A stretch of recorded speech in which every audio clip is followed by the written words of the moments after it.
علی کے لال شہ مشرقین زندہ باد، جناب فاطمہ زہرا کے چین زندہ باد ہے، جس کا پاک لہو بس وہی پکارے گا، کمینہ کہہ نہیں سکتا حسین زندہ باد۔ سبحان اللہ، بے شک۔ نعرہ تکبیر، اللہ نعرہ تکبیر، اللہ اکبر، امام اعظم زندہ باد، امام اعظم زندہ باد۔ نعرہ تکبیر۔ اللہ سلامت رکھے آپ کو۔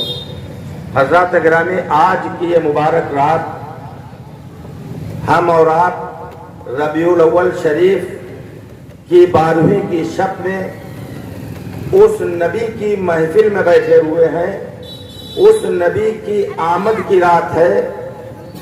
کسی کے ذہن میں اگر یہ خیال ہو کہ ربیع الاول کو نبی آئے تھے اور ربیع الاول سے پہلے نہیں تھے، تو یہ خیال بے بنیاد ہے، کیونکہ 12 تاریخ ربیع الاول کی آمد مصطفیٰ کی تاریخ ہے۔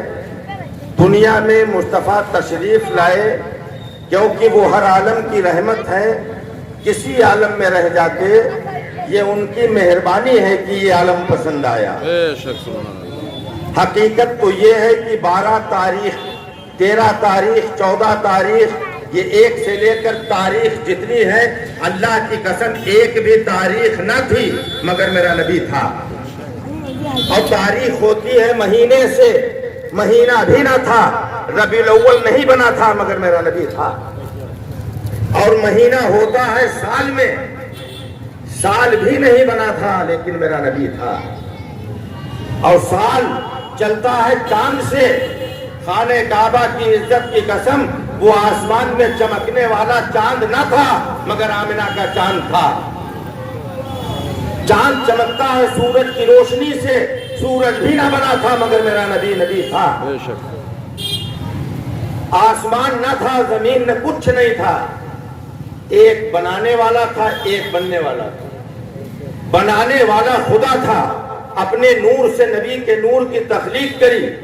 بنانے والا خدا تھا، بننے والا مصطفیٰ تھا، اور خدا نے مصطفیٰ کو اپنے نور سے خلق کر کے فرمایا کہ محبوب میں نے تجھے بنایا، اب تجھ کو ربیع الاول کی 12 تاریخ کو پیر کے دن دنیا میں بھیج رہا ہوں تاکہ تو دنیا میں جا کر یہ بتا دے کہ میں ہوں۔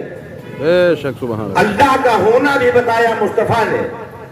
یہ محفل میلاد آپ کر رہے ہیں، اس محفل میلاد میں یہ جلوس محمدی کا انتظام کیا گیا، یہ کمکمے لگائے گئے، یہ شامیانہ لگایا گیا، یہ گیٹ لگا ہے، یہ روشنی کی جا رہی ہے، یہ بلب چل رہے ہیں، یہ اسٹیج بنا ہے، یہ مائک سجا ہوا ہے، یہ کرسیاں پڑی ہوئی ہیں۔ پتا چلا کہ ابھی یہاں پر شورا موجود ہے، ابھی کوئی خطیب آیا ہے جو خطاب کرے گا۔ جب تک خطیب رہے گا میلاد میں حاضر ہونے والے لوگ یہاں پر رہیں گے، تب تک یہ سب پوری محفل اسی طرح سے جمی رہے گی۔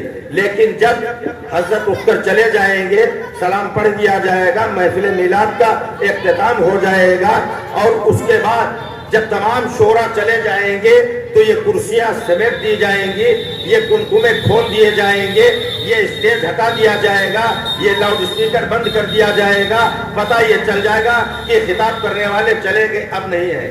جو شاعر آئے تھے وہ چلے گئے، اب نہیں ہے۔ جو ناتواں آئے تھے وہ چلے گئے، اب نہیں ہے، اب میلاد نہیں ہے۔ اسی طرح سے میرے نبی کو اگر پیدا کرنا مقصود نہ ہوتا تو اللہ کی قسم اللہ تبارک تعالیٰ ان آسمانوں کو نہ بناتا۔ یہ آسمانوں کا شامیانہ نبی کے لیے بنایا گیا، نبی حاضر ہوئے تو زمین کا فرش بچھا دیا گیا، آسمانوں کا شامیانہ بنا دیا گیا۔ اس طرح سے ہم اور آپ نبی کی ولادت کی خوشی میں یہ کمکمے لگاتے ہیں۔ اللہ نے ستاروں کے کمکمے لگا کر آسمان کے شامیانے کو چاند و ستاروں سے سجا دیا۔ اب یہ ستاروں کا ٹمٹمانا، اس چاند کا چمکنا، سورج کی تمازت، اس زمین کا موجود ہونا، یہ دنیا میں آکسیجن کا موجود ہونا، ہمارا آپ کا سانس لینا، ہمارا آپ کا چلنا اٹھنا بیٹھنا، یہ دنیائی کائنات کی رنگینی اس بات کا ثبوت ہے کہ یہ ساری کائنات اللہ نے اپنے مصطفیٰ کے لیے بنائی تھی۔ تو اگر آج مصطفیٰ نہ ہوتا، اللہ کی قسم اگر مصطفیٰ ختم ہونے والا انسان ہوتا تو ختم ہونے کے بعد یہ آسمان کا شامیانہ گرا دیا جاتا، یہ زمین کا فرش سمیٹ دیا جاتا، ستاروں سے ٹمٹماہٹ اور چمک ختم کر دی جاتی، سورج چاند کی روشنی اللہ تعالیٰ ختم कर देता, लेकिन इस कायनात का चलना, सूरज चांद का चलना, इस जमीन का मौजूद होना, ये सब कुछ इस बात का सबूत पेश कर रही है कि वो जो न थे तो कुछ न था, वो जो न हो तो कुछ न हो, जान है वो जहान की, जान है वो जहान है। और रहमतुल लिल आलमीन, मेरा नबी, मेरा पैगंबर मुसलमानों के लिए इस दुनिया में रबीउल अव्वल को सिर्फ मुसलमानों के लिए रहमत बनाकर नहीं भेजा गया, बल्कि सारे आलम के लिए रहमत बनाकर भेजा गया। मेरा नबी हर हिंदू के लिए रहमत है, हर मुसलमान के लिए रहमत है, हर सिख इंसान, सिख ईसाई के लिए रहमत है। जितनी अल्लाह की मखलूकात है सबके लिए मेरा नबी रहमत बनकर आया। और मेरा नबी आया, उसने अखलाक को मुकम्मल करके ऐसा दर्श दे दिया, ऐसा अखलाक हमारे और आपके आका ने उस अखलाक का पर अमल करके ऐसे अखलाक का मुजाहरा कर दिया कि आप देख लीजिए, तारीख पढ़ लीजिए, उस नबी का मिलाद कर रहे हैं, उस नबी की महफिल में आए हैं जो नबी मस्जिद नबवी के अंदर चटाई पर तशरीफ फरमा है। यहूदियों का वफ्द आया जो मुसलमान नहीं थे, यहूदी मजहब के मानने वाले लोग थे, एक उनका वफ्द आया, यानी एक प्रतिनिधि मंडल आया। आने के बाद एक सहाबी रसूल ने अंदर जाकर कहा कि या रसूल अल्लाह, कुछ यहूदी आए हैं, आपसे मुलाकात करना चाहते हैं। हमारे और आपके पैगंबर सल्लल्लाहु अलैहि वसल्लम ने फरमाया कि जाओ भेज दो। तारीख गवाह है, जब यहूदी अंदर आए तो जो नबियों का इमाम था, जो नबियों का इमाम है, अल्लाह की कसम पैगंबर आज़म ने उन यहूदियों का खड़े होकर इस्तकबाल किया। सुभान अल्लाह। नबियों का इमाम होकर, यहूदियों के आने पर खड़ा होकर इस्तकबाल करके हमको और आपको बता रहा है कि जब मेहमान आता है तो अखलाक और इस तरह से अखलाक से पेश आया जाता है, मेहमान नवाजी इस तरह से की जाती है। वो नबी कि जिसकी विरादत होने पर नबी के दादा फरमाते हैं, हजरत अब्दुल मुत्तलिब फरमाते हैं कि मैं काबे में था, मैं काबे के करीब था, मेरे घर जब पोते की विरादत हुई तो खाने काबा मेरे घर की जानिब झुक गया। सुभान अल्लाह, सुभान अल्लाह। वो नबी जिसका एहतराम काबा करता था, वो नबी मेहमानों के आने पर खड़ा हो रहा है।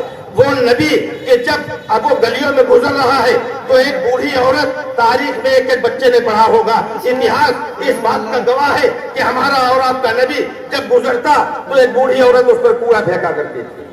सही। ये रवायत आधी बताई जाती है, आधी गायब कर दी जाती है। मेरे नबी पर बूढ़ी औरत कूड़ा रोज फेंकती थी, ये तारीख की किताब में लिखा है, लेकिन अल्लाह की कसम मेरे नबी पर कभी कूड़ा पड़ा ही नहीं। ये मालिक की किताब में लिखा है। अल्लाह फरमाता है ये नजासत से, गंदगी से पाक है। वो बूढ़ी औरत रोज कूड़ा डालती थी, ये सच है, लेकिन मेरे नबी पर कभी कूड़ा पड़ा नहीं, क्योंकि पढ़ ही नहीं सकता था। अल्लाह ने नजासत से पाक कर दिया था। एक दिन, 2 दिन, 3 दिन जब वो उस बूढ़ी औरत ने कूड़ा नहीं डाला, नबियों के इमाम ने कहा कि आखिर वो बूढ़ी औरत अब कूड़ा क्यों नहीं डाल रही है। पता चला कि वो बीमार है। हमारे और आपके आका उसके घर गए, उसकी अयादत के लिए जाते हैं, उसका मशकीज़ा नबियों के इमाम उठाते हैं, उसके मशकीज़े को ले जाकर पानी अपने दस्ते नबूवत वाले हाथों से भरकर उस बूढ़ी औरत को पिलाते हैं। उसके बाद मशकीज़ा टांग देते हैं। वो औरत बीमार है जो औरत रोज कूड़ा डालती थी। ये अखलाक बताया नबी ने, ये हमको और आपको अखलाक का दर्श दिया। याद रखिए, जिसका अखलाक खराब होता है वो इस्लाम के अंदर बदतमीज कहा जाता है। कल हश्र के दिन एक भी बदतमीज जन्नत में नहीं जाएगा। नबी ने अखलाक कंप्लीट करके दिखाया, उसने अखलाक का पैगाम दिया। उसके बाद उसी बूढ़ी औरत के लिए मेरे नबी ने, आपके आका ने, हमारे आका ने दवा मंगवाई, दवा मंगवा कर उस औरत को पिलाई। पिलाने के बाद अपने पैरहन मुबारक से कुछ पैसे निकाले, उसकी तकिया के नीचे रख दिए। कहा ऐसा है बूढ़ी औरत, अब तुझको अगर कोई और जरूरत हो तो शाम को अपने भाई अली को भेजूंगा, अपनी जरूरत बता देना। इस अखलाक का मुजाहरा किया। आज हमारे अंदर अखलाक कहाँ चला गया? जिस नबी ने अखलाक को कंप्लीट कर दिया, जिस नबी ने बताया कि मेहमानों के साथ कैसे पेश आया जाता है, जिस नबी ने बताया अपने से बड़ों के लिए कैसे पेश आया जाता है, जो नबी सारे आलम के लिए रहमत बनकर आया, हम और आप ये महफिल मीलाद, आप क्या समझते हैं किसी आम इंसान की महफिल में बैठे हैं? अरे नबी का मामला तो ये है कि सर से पांव तक मुस्तफा की जात के लिए उस आशिक ने कहा है कि अल्लाह की सर तबा कदम शान है ये, अल्लाह की सर तबा कदम शान है ये। इंसान है इंसान, وہ انسان ہے یہ. قرآن تو ایمان بتاتا ہے انہیں, ایمان یہ کہتا ہے میری جان ہے یہ.